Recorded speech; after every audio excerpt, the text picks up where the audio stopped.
Coming up on Arirang News, South Korea extends its enhanced social distancing measures by another week and introduces new measures that limit the operation of cafes, restaurants, bars, and other facilities. With cluster infections popping up not only in Seoul but across the country now, the authorities say that if the new measures don't contain the virus, then the country may have to move to the highest level of social distancing, level 3. And the South Korean government orders all doctors in the country to return to work and end their strike against proposed healthcare reforms. Those who've refused the order will face legal action. It's 5 p.m. here in Seoul. Thank you for tuning in to Arirang News. I'm Devin Whiting. To stop the resurgent coronavirus outbreak in South Korea, the government has decided to extend the enhanced social distancing at level 2 for the Seoul area and to add some key new restrictions. People are calling it level 2.5, which, like level 3, limits the operations of restaurants and cafes. Our Choi Jung-yoon has the details. The South Korean government has extended the current level 2 distancing measures by another week. This affects the greater Seoul area and comes after the country Friday reported 371 new cases. And from this Sunday, for 8 days, the measures are far stricter. Under the new guidelines, restaurants, bakeries, and bars in the region will not be allowed to admit customers between 9 p.m. and 5 a.m. Takeout and delivery, however, will be allowed at all times. There will be no eating or drinking inside franchise coffee shops, but takeout and delivery will be allowed there as well. Cram schools, private academies, and study cafes will not be allowed to hold lessons in person, but will have to move online. The measures also require indoor sports facilities such as gyms and billiard clubs to close as well. The health authorities say that should the virus situation still not improve, the country will have no choice but to enforce the strictest level of distancing, level 3. If this does not contain the spread of the virus, then we will have to move on to our last resort, level 3. Level 3 would have a huge impact on our economy and daily lives. So we ask for your active cooperation and participation. The health authorities are asking people to cancel all unnecessary meetings and are urging senior citizens to stay home as much as possible. The new restrictions will affect some 470,000 businesses, which include more than 60,000 academies and 380,000 restaurants. Choi Jung-yoon, Arirang News. The new cases have been concentrated in the Seoul area in recent weeks, but there are cluster infections popping up elsewhere too. If they're not contained, then by next week there could be up to 1,000 new cases a day. Lee Kyung-eun has the latest. South Korea reported 371 new cases of COVID-19 on Friday. That's a slight dip from the previous day when the figure broke the 400 mark for the first time since the country's first wave back in February and March. The majority of cases are concentrated in the capital region, mostly linked to a virus-hit church and a mass rally. Now the area's total number of cases is around 7,200, overtaking Daegu, once epicenter of South Korea's outbreak. But concerns are growing across the country as cluster infections are popping up far from the capital. As of Friday, cases outside the capital region take up about 28% of the cases reported in the past 2 weeks, jumping drastically from the previous 6%. This means South Korea could see the worst-case scenario. COVID-19 patients are on a continuous rise, making it more evident that we're heading into a large-scale viral wave. At the center of the latest local transmissions are churches, where 1,400 cases were reported from 12 different locations. Starting this weekend, all churches should shift to online services and restrict in-person gatherings and group dining. The coming days will be key to containing the outbreak, as the government says if the situation isn't brought under control, the country could see up to 800 to 1,000 daily cases next week. Lee Kyung-eun, Arirang News. The South Korean government has ordered all doctors to return to work and end their strike against proposed healthcare reforms, expanding an order issued earlier this week. The government's also taking legal action against those doctors who have refused to comply. Kim Do-yeon reports. Doctors don't need any special reason or purpose to come back to work. The only reason they need is to save lives. On top of the return to work order imposed in the capital area, the government has expanded the order to nationwide. And reversing a decision made the day before, the government also filed a complaint with the police regarding the 10 doctors who refused the order. The Korean Medical Association warned previously that taking this step would result in a tougher response. At the protest committee's meeting at 6 p.m. tonight, we will discuss whether to go on a third indefinite strike. He added he will also file a complaint for an abuse of authority by the government and bring the legislation that backed the government's action to the Constitutional Court. Under the current legislation, doctors who violated the order could face up to 3 years in prison or over $25,000 in fines. They could also have their medical license suspended or even canceled. The government added that after their field investigation, they found around 80 doctors returned to work due to the order. According to the health ministry, around 68% of interns and residents joined the strike, and while some have returned to work, many of them turned off all means of communication when the order was imposed in the capital. Medical interns and residents went on strike on August 21st over the government's health reform plans and were joined by doctors nationwide from Wednesday to Friday. While not many local clinics joined the strike, major hospitals affected by it had to cancel surgeries. For example, Seoul St. Mary's Hospital reduced surgeries by half and admitted 30% fewer new patients. Kim Do-yeon, Arirang News. In other news, President Moon Jae-in has nominated Army Chief of Staff General Suh Wook as the country's new Minister of National Defense. In announcing his nomination Friday, the Blue House cited General Suh's expertise and extensive experience, which includes serving at the South Korea-U.S. Combined Forces Command, adding that he's fit to foster a strong army and pursue key military reform plans. He would be the first defense minister with an army background under the Moon administration. He'll be appointed following a parliament confirmation hearing and will replace General Jung Kyung-do.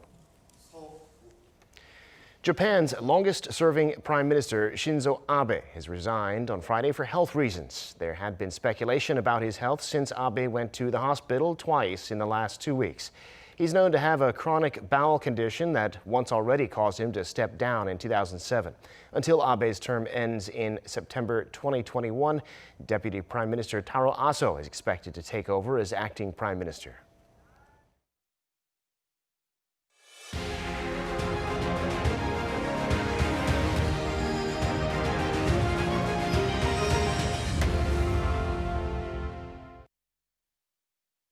The latest data show the U.S. economy in the second quarter contracted by the most on record, more than 30% on an annualized basis. The Federal Reserve has also rolled out a sweeping change to its approach to monetary policy, putting a new emphasis on supporting employment and less on reining in inflation.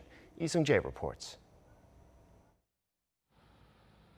According to the U.S. Commerce Department's second reading of the U.S. economy in the second quarter, the nation's GDP plummeted a record 31.7% on an annualized basis.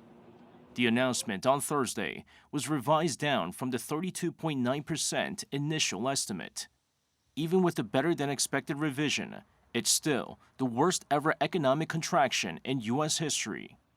The drop was also more than 3 times the previous all-time decline of 10% in 1947. Many expected such negative data as last quarter businesses shuttered and millions of workers lost their jobs as the world's largest economy went into lockdown due to the COVID-19 pandemic. The U.S. economy dropped an annualized 5% in the first 3 months of the year before the COVID-19 outbreak began to make its presence felt in the U.S. in February and March. This comes as the U.S. Federal Reserve announced a major policy shift on Thursday, saying it is willing to allow inflation to run above its goal of 2% for some time. The strategy suggests the Fed's key overnight interest rate, which is already at near zero, will stay there for potentially years to come as policymakers shift their stance regarding higher inflation. The Fed will instead focus more on bolstering the U.S. labor market. Fed Chairman Jerome Powell said that despite a lot of strength in the economy, the job recovery faced a long tail of a couple of years as millions of American workers have been displaced from restaurant, travel, and similar jobs and will struggle to find new employment and will need steady support from the government. Lee Seung-jae, Arirang News. Time now for an in-depth look at the market news this afternoon, and for that I'm joined on the line by Mr. Daniel Yu, global strategist at Yuanta Securities. Mr. Yu, good to have you back on. Thank you for having me today. Well, we just heard all about the Fed's new policy, more focused on supporting employment and less so on reining in inflation. What do you make of this move by the Fed? Tell us about that. Yes, definitely this news is positive for the equity market. If you look at on Thursday, the Dow Jones climbed 161 points or 0.6%, and S&P 500 also gained about 0.2%. The contrast, though, Nasdaq slightly lost about 0.3%. The S&P 500 booked a record number again, and Dow Jones briefly turned positive on Thursday as the investors digested the U.S. Federal Reserve's new strategy to adopt a flexible form of average inflation targeting and boosting the employment. On the macro side, the number of American filing for unemployment benefits totaled about 1.006 million last week, while second quarter GDP was actually slightly revised up to minus 31.7% from previous 32.5%, still marking the largest quarterly plunge ever. It seems that the futures market is continuing to show somewhat of a rise on Thursday afternoon as the Wall Street tries to extend its record-setting run as the Fed Chairman Jerome Powell announced a significant policy change, which is quite a bit of a change that we haven't seen before, where the central bank will allow inflation to run above the target of 2% to support the labor market and economic growth rate picking up in the future. Investors will continue to watch out for the economic data coming out from the U.S., but overall, we think that the consumer spending and personal consumption's expenditure should be in the right track, and that the policy measures will be continue to be supportive for the consumption as well as the equity market. Well, investors here in Korea seem to welcome that news. The Kospi back up, also with the government extending its ban on short selling for another 6 months. Tell us about the trade today in Seoul. Yes, as you said, this news of U.S. Reserve Chairman Jerome Powell talking about the monetary policy strategy change has allowed the Korean equity market to do better today. Kospi was up about 0.4%, and Kosdaq was up 0.6%. However, in terms of the COVID-19 incident, it is showing the highest number on a daily basis since March. And this type of uncertainty does put some pressures on domestic consumption as the stages for the closing the mom and pop shop or restaurants will be quite a bit of significant factors for the consumption.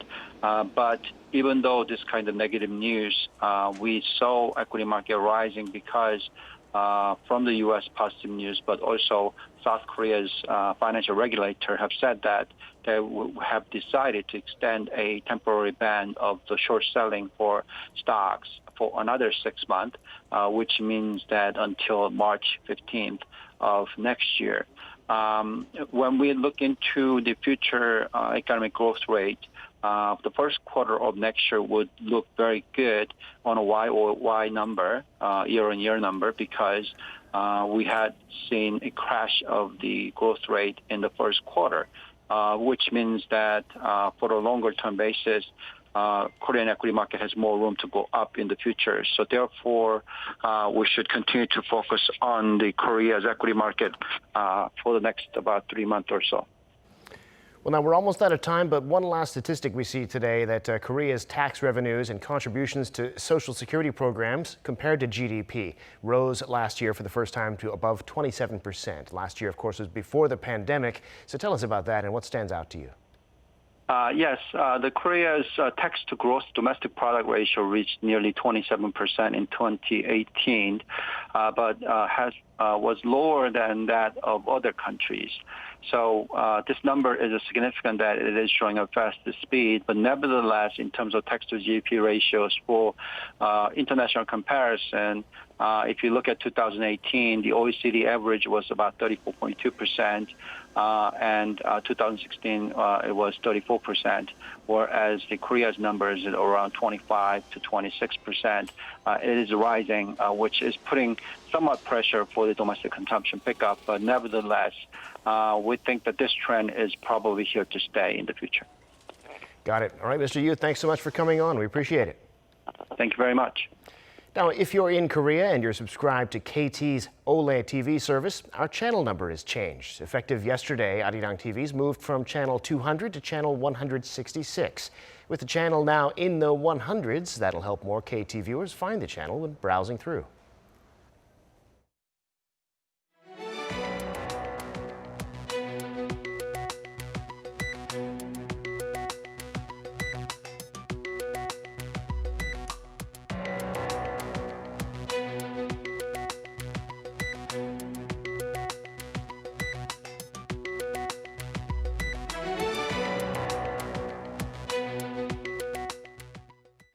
And that does it for this newscast. Thank you for watching.